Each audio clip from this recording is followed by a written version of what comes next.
Welcome to this narrated presentation on the Smarter Balance Assessments, determining the interim assessment block performance categories. While students who take a Smarter Balance summative assessment in either English Language Arts or mathematics receive an overall vertical scale score in that subject, students who take a Smarter Balance interim assessment block, or IAB, receive one of three performance categories on that block: above standard, approaching standard, or below standard. But how are those performance categories determined? This PowerPoint presentation will answer that question. To understand how the interim assessment block performance categories are determined, we first need to become familiar with three important topics: the Smarter Balance vertical scale, the Smarter Balance achievement levels, and the standard error of measurement. Let's start by reviewing the Smarter Balance scale. Each student who attempts the Smarter Balance summative assessment in a subject receives an overall vertical scale score. The vertical scale score is the basic unit of reporting. It allows for fair comparison at both the individual student level and the aggregate level. This scale ranges from approximately 2,100 to 2,800 for grades 3 through 8. The scale is a vertical scale. Student performance in all grades is reported on the same scale. This allows us, for example, to compare a student scale score from a test in one grade to that student scale score from a test in another grade. The Smarter Balance summative assessment is a computer adaptive test. The test adjusts its questions to present to students based on, among other criteria, how students are performing on the test. Students who are performing well will tend to see harder questions, while students who are not doing so well will tend to see easier questions. Though different students are presented with different test questions, psychometric procedures are used to ensure that a given scale score represents the same level of performance. To further assist with the interpretation of results, the scale scores within a grade are divided into 4 achievement levels: 1, 2, 3, and 4. Level 4 is the highest, and 3 and 4 are the desired levels of performance. Notice how the overall score range for each grade is steadily increasing. Notice also that the threshold scores between each level are increasing across the grades. Those are important aspects of a vertical scale. For each subject, this table presents the precise vertical scale score ranges for each achievement level in each grade. The threshold vertical scale scores that separate one level from the next are the lower numbers in each range for levels 2, 3, and 4. For example, the threshold score for level 3 in grade 3 ELA is 2432.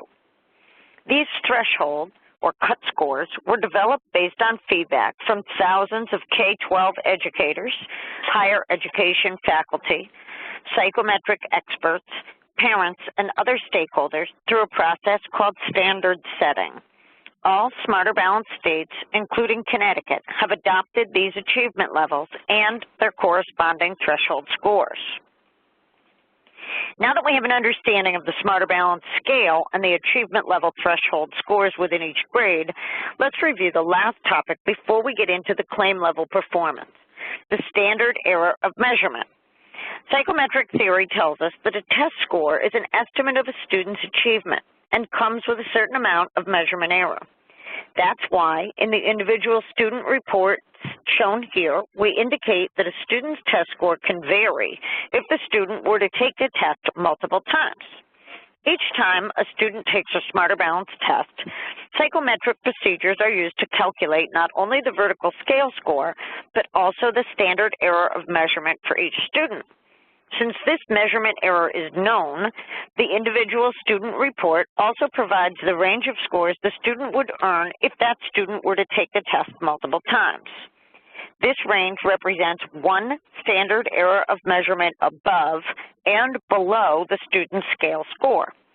In this sample report, the student's overall vertical scale score in ELA is 2590, and the standard error of measurement is 10.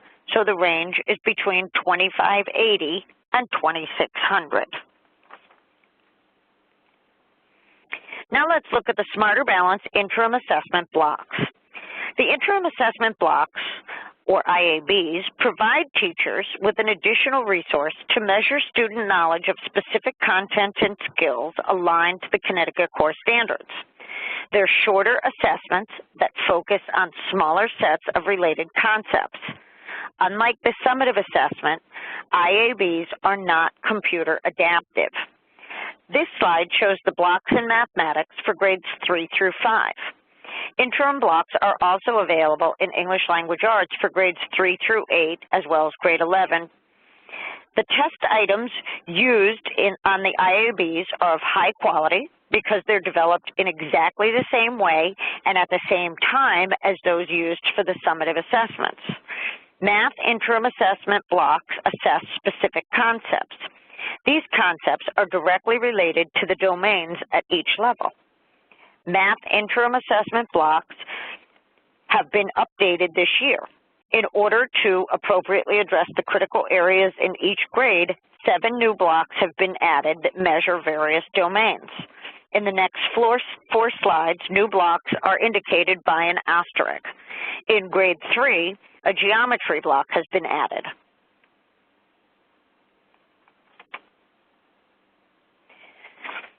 In grade 8, we've included the number system.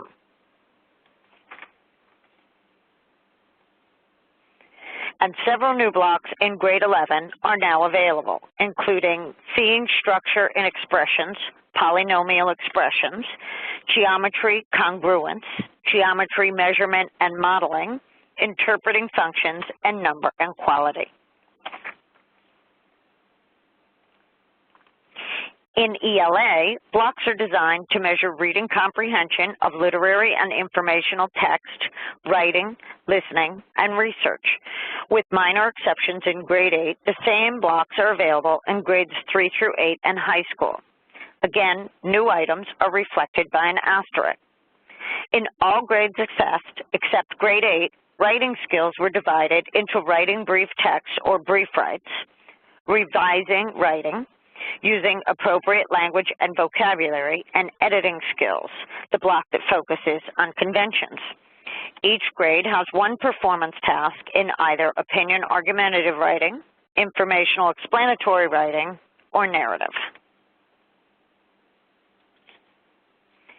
For each interim assessment block, students are assigned to one of 3 performance categories: below standard, approaching standard, or above standard. To determine this performance category, the first step in the psychometric process is to use the items on the interim assessment block to calculate a scale score and standard error of measurement. These psychometric calculation procedures are identical to those used to calculate the overall vertical scale score, except in this instance, the calculation is based on the subset of items in that block. These scale scores are calculated and placed on the same scale as the overall summative assessment score that ranges from approximately 2,100 and 2,800. Now that we have an interim assessment scale score and a standard error of measure for each student, let's look at an example to see how those scale scores and standard errors are used to determine the interim assessment block performance category. This figure represents the interim assessment block scale scores for 7 students in grade 3 English Language Arts. The scale scores are represented by the blue dots. The vertical lines above and below the blue dots represent the confidence interval for the block scale score for each student.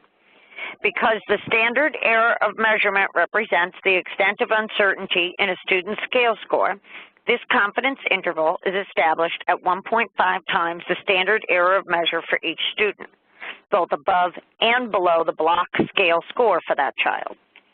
The black horizontal line represents the grade 3 English Language Arts overall threshold score that divides achievement level 2 from level 3.